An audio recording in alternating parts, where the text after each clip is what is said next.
তারেক সাহেবের সব মামলা উঠে যাচ্ছে, তার নেতাকর্মীদের মামলা উঠতেছে না, এটা তো নিশ্চয়ই একটা ভালো জিনিস হচ্ছে না। আপনি নিশ্চয়ই এটার জন্য বারবার পুশ করছেন। জনাব তারেক রহমানের সব মামলা উঠে গেছে, কিন্তু ইন অ্যাবসেন্সিয়া মামলা উঠা এপিলে কিন্তু একটা মানে আমি জানি না, মানে আমি যতটুকু আইন কানুন বুঝি আর কি। আমি আবার আসবো আপনার কাছে। ডক্টর মাহাদি, আপনাকে অনেক ধন্যবাদ। আমি কি এটার উত্তরটা একটু দিয়ে দিতে পারি? জি জি দেন। আমরা দেখেছি তারেক রহমানের বিরুদ্ধে গত 16 বছরও আওয়ামী লীগ অনেক প্রোপাগান্ডা ক্যাম্পেইন চালানোর পর একটা তথ্য প্রমাণ উপাত্ত তৈরি করতে পারে নাই। তার সবচেয়ে বড় প্রমাণ, আমরা যদি আওয়ামী লীগের সময় যিনি প্রধান বিচারপতি ছিলেন সেই সুরেন্দ্র সিং সিনহার বক্তব্য দেখি, সেখানে উনি বলেছেন কিভাবে একটা নির্দিষ্ট অফিস থেকে, একটা নির্দিষ্ট দপ্তর থেকে ওনাকে মামলার রায় লিখে দেওয়া হতো। আমরা দেখেছি মোতাহার হোসেন একজন বিচারক ছিলেন যিনি তারেক রহমানের কোনো দোষ ত্রুটি না পেয়ে তখন গোয়েন্দা বাহিনী দ্বারা লিখিত রায় করতে অস্বীকার করার কারণে ওনাকে অস্ত্রের মুখে দেশ ছাড়তে হয়েছে। সেখানে কিন্তু সুস্পষ্টভাবে উঠে এসেছে কিভাবে ওনার বিরুদ্ধে কোনো তথ্য প্রমাণ ছিল না। কেন 16 বছর লাগলো ওনাকে এই মিথ্যা মামলাগুলো থেকে, প্রতারণামূলক জালিয়াতের মিথ্যা তথ্য উপাত্তের মামলা থেকে নিষ্কৃতি পেতে? আজকে সেটা আরো বেশি বড় প্রশ্ন হওয়া উচিত। রাইট, এটা তো প্রশ্ন না, এটা তো উত্তর আছে। আপনি আমার কাছে উত্তর নেন। কারণ শেখ হাসিনা বাংলাদেশের সকল প্রতিষ্ঠানকে ধ্বংস করছিল, এর মধ্যে থেকে হচ্ছে যে বিচার বিভাগ সবচেয়ে মারাত্মক ক্ষতিগ্রস্ত হয়েছিল, সেই জন্য এরকম হয়েছে। কিন্তু এখন শেখ জনাব তারেক রহমানের বিরুদ্ধে আর কোনো মামলা নাই, হত্যা মামলা থেকে দায় মানে মানে যে কোনো সব মামলা থেকে তার আসলে বেকসুর উনি খালাস পেয়েছেন। এখন উনি কেন দেশে আসছেন না সেটা নিশ্চয়ই আমরা একটু আবার পরে আপনার কাছ থেকে শুনবো। আমরা একটু জনাব নাসিরউদ্দিন পাটোয়ারির কাছে যেতে চাই। জনাব নাসিরউদ্দিন পাটোয়ারি, আপনার কাছে আমার কিছু গুচ্ছ প্রশ্ন আছে।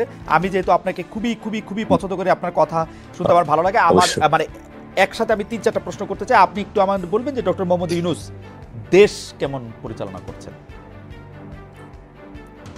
আসসালামু আলাইকুম। যারা দেখছেন দর্শক সবাইকে অভিনন্দন, এবং সাথে সাথে আমি দুঃখ প্রকাশ করছি এবং ভারাক্রান্ত হৃদয়ে যারা গাজার ভাই বোনেরা বিভিন্ন জায়গায় নির্যাতিত নিগৃহীত হচ্ছেন, সারা বাংলাদেশের মানুষকে আহ্বান জানাচ্ছি গাজার যে সংহতি রয়েছে আমাদের মনস্তাত্ত্বিক জায়গা থেকে তাদের সাথে কানেক্ট হওয়ার জন্য, সাপোর্ট জানানোর জন্য।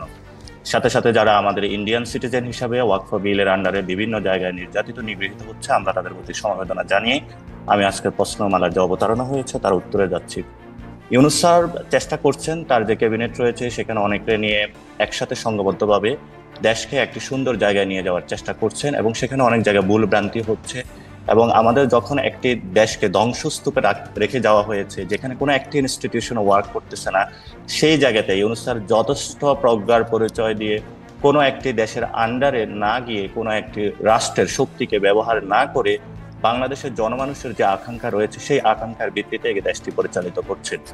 এই ভিত্তিতে পরিচালনার ক্ষেত্রে বাংলাদেশের মানুষের যেমন সাপোর্ট প্রয়োজন, সাথে সাথে রাজনৈতিক দলগুলোর সাপোর্ট প্রয়োজন হয়ে থাকে। সেই ক্ষেত্রে ইউনূস স্যার কিন্তু রাজনৈতিক দলগুলো থেকে অসহযোগিতার যে অবিশ্বাস একটা জায়গা আমরা দেখতে পাচ্ছি বিভিন্ন জায়গা থেকে।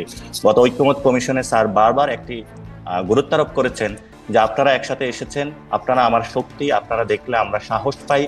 এই সাহসের জায়গা থেকে যখন আমরা রুমে থাকি সেখানে সবাই ইউনূস স্যারকে সাহস দিয়ে থাকে, কিন্তু যখনই এই ফরেন যে একাডেমিতে মিটিংটা হয়ে থাকে সেখানে নিচে নামার পরেই ভিতরে এক কথা, বাহিরে এক কথা, এবং মাঠে গিয়ে আরেক কথা, জনগণকে বিভ্রান্ত করে বর্তমান রাষ্ট্রকে যে পরিস্থিতিতে নিয়ে যাওয়া হচ্ছে সেইখানে ইউনূস স্যার কিন্তু একটি কঠিন বিপদে আছেন।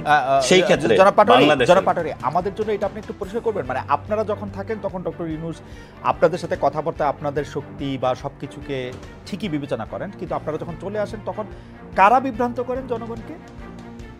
দেখেন, এটা আমি খুবই স্পষ্ট করতে চাচ্ছিলাম। আমরা যখন ঐক্যমতের কমিশনগুলো মিটিং হয়ে থাকে বা প্রিভিয়াসলি অনেক দল একসাথে নিয়ে মিটিং হয়েছিল, এবং সেখানে ফরেন একাডেমিতে যে মিটিংগুলো হয়েছিল সেখানে সব দলে কিন্তু অংশগ্রহণ করেছিল। সেখানে তারা খোলামেলাভাবে কথা বলেছিল এবং বলেছিল আমরা স্যার আপনি চালান, আমরা আপনাকে সাহস দিচ্ছি, ভরসা দিচ্ছি। কিছু কিছু বিষয়ে মনোমালিন্য হয়েছে, যে এককভাবে কারো প্রতি কোনো চক্ষুপাত না হওয়ার জন্য সবার প্রতি যদি সমভাবে যে বৈষম্যমূলক আমরা রাষ্ট্র চেয়েছিলাম সেটা যদি পরিচালিত হয়। কিন্তু আমরা যখন দেখি যে প্রত্যেকটা গ্রুপ ফরেন একাডেমি থেকে নিচে নেমে প্রেস ব্রিফিং করে থাকে, তো ভিতরে যে কথাটা হয়ে থাকে যে এইভাবে সাহস দেওয়া হয়েছে ঐক্যমতের ভিত্তিতে আমরা একটি দেশের যাচ্ছি, কিন্তু সেই কথাটা রাজনৈতিক দলগুলা তো সেখানে বিএনপি থাকে, জামাত থাকে, হেফাজত থাকে, যতগুলো বাংলাদেশের অংশ পক্ষ রয়েছে সবাই কিন্তু থাকে। কিন্তু যখনই বাইরে গিয়ে প্রেস ব্রিফিংটা করা হয়ে থাকে, ভিতরে যে কথাটা বলেছে আমরা যখন পরে বাসায় গিয়ে মিডিয়ায় দেখি সেই কথাগুলো আমরা পাই না। বরঞ্চ বলা হয়ে থাকে, উপরে কথা হয়েছে যে আমরা একটি সংস্কার প্রক্রিয়ার মধ্যে দিয়ে যাব, এবং সবাই বলেছে হ্যাঁ আমরা একটা সংস্কার প্রক্রিয়ার মধ্যে দিয়ে যেতে চাই। নিচে গিয়ে সাথে সাথে বলা হয়েছে এখনই ইলেকশন প্রয়োজন এবং কয়েক মাসের মধ্যে ইলেকশন প্রয়োজন। কিন্তু ওই যে মিটিং এর যে এজেন্সটা ওই বক্তব্যের মধ্য দিয়ে পুরোই বাংলাদেশের সামনে একটা স্টর্টেড হয়ে যায়। কিন্তু জনাব পাটোয়ারি, আপনার কাছে কি মনে হয় না যে আপনাদের দল থেকেও বা আপনাদের যারা সহযোদ্ধা আছেন তাদের থেকে অনেক বিভ্রান্তি ছড়ানো হয়েছে? ধরেন আপনাদের একজন উপদেষ্টা তিনি বলেছেন যে এই সেনাপ্রধান আসিফ মাহমুদ সজীব ভুঁইয়া বলেছেন যে সেনাপ্রধান মানতে চান নাই ডক্টর ইউনূসকে। আপনি বলেছেন বিএনপি একটা বিভ্রান্তির রাজনীতি করে, জামাতের সাথে এই করেছে সেই করেছে, মানে এগুলো তো আপনারাও বলেছেন জনাব পাটোয়ারি, এবং খুব নিষ্ঠুরভাবে বলেছেন।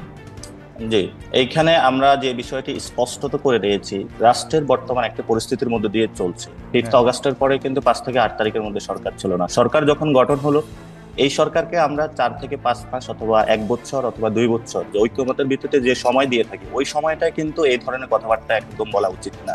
কারণ এই সময় তো সকলের সহযোগিতার ভিত্তিতে আশ্বাসেই এই কাজটি করা উচিত।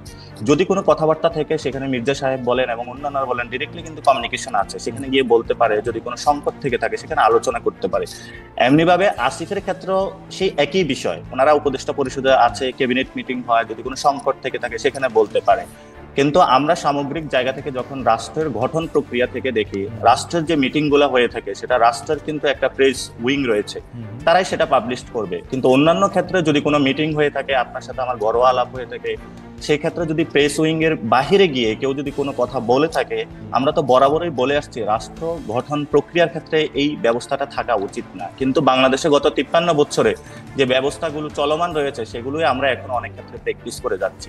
এখন আমাদের অতীতে কি হয়েছে সেই বিষয়গুলো যদি আমরা ধরে ভবিষ্যতের দিকে পথযাত্রায় আমরা নিশ্চিত করতে চাই, তাহলে বাংলাদেশে যে রাষ্ট্র গঠনের এই বর্তমানে একটি সুযোগ এসেছে, সেটা এই তরুণ প্রজন্মকে নতুন জায়গায় নিয়ে যাওয়ার জন্য প্রক্রিয়াকে আমরা মনে করি বাধাগ্রস্ত করবে না। জনাব পাটোয়ারি, আমরা তো আসলে অতীতের প্ল্যাটফর্মের মধ্যে দাঁড়ায় থাকি। মানে এখন আপনি কালকে কি বলা হয়েছে সেটাকে যদি আপনি অতীতকাল বলেন তাহলে আমাদের আর কিছু বলার থাকে না। হাইবার আমি যেহেতু গুচ্ছ প্রশ্ন করব বলেছিলাম, যে সেই গুচ্ছ প্রশ্নগুলি একটু করে নেই আপনাকে। সেটা হচ্ছে যে ডক্টর ইউনূস দেশে আপনি বলেছেন যে কিছু ভুল হচ্ছে, কিছু ভ্রান্তি হচ্ছে, উনি চেষ্টা করছেন। ভুল বেশি নাকি ঠিক বেশি, মানে আপনার কিরকম মনে হয় মানে দেশ পরিচালনা? না, এটা ইউনূস স্যার কিন্তু চায়নার সিজিটিএনকে একটা সাক্ষাৎকার দিয়েছিল, সেখানে উনি স্পষ্টত বলেছিলেন ওনার দায়িত্ব হলো দেশে বড় একটি তরুণ প্রজন্ম রয়েছে, তার এই তরুণ প্রজন্মকে অর্থনৈতিকভাবে স্বাবলম্বী করা এবং দেশকে স্বনির্ভর করে একটি জায়গায় নিয়ে যাওয়া। সেই জায়গাতে আমি মনে করি ওনার যে কাজের প্রগ্রেসগুলো এগুলো অনেক ক্ষেত্রেই সন্তোষজনক। কিন্তু কিছু কিছু ক্ষেত্রে যে ইনস্টিটিউট গুলা, পুলিশের এখনো ট্রাস্ট আসে না। ইউনূস স্যার যতই বলুক যে আইন শৃঙ্খলা উন্নতি করুন, পুলিশের যদি মাঠে ট্রাস্ট না আসে এবং সেই জায়গাতে যদি তারা কাজ না করতে পারে, তাহলে কিন্তু হলো স্যার অর্ডার করবে কিন্তু কাজগুলো কিন্তু হবে না। এখন পুলিশ বাহিনীকে ঢেলে সাজানো হয়েছে, পুরনো অবসরপ্রাপ্ত পুলিশ কর্মকর্তা তাদেরকে নিয়ে এসে গুরুত্বপূর্ণ জায়গায় বসানো হয়েছে। আওয়ামী পুলিশ তো এখন একটাও নাই। আওয়ামী পুলিশ নাই খালিদ ভাই। যখন আমরা ঢাকাতে ট্রাফিকে চলাফেরা করি, আপনার সেই ময়মনসিং থেকে একজন পুলিশকে ঢাকা এনে ট্রাফিকে দেওয়া হয়েছে। তো ময়মনসিং এর যে ট্রাফিক ব্যবস্থা, ওনার এখানে অভ্যস্ত হতে 2 থেকে 3 মাস সময় লাগবে। এমনি ভাবে এখানে যে পুলিশের যে বিন্যাসটা করা হয়েছে, ঢাকার পুলিশকে অন্য জায়গায় নিয়ে যাওয়া হয়েছে, ওইখানে পুলিশকে এখানে আনা হয়েছে, আবার অনেকটা বাদ দেওয়া হয়েছে। আর যে সিস্টেমটা গত 15 বছরে গড়া হয়েছে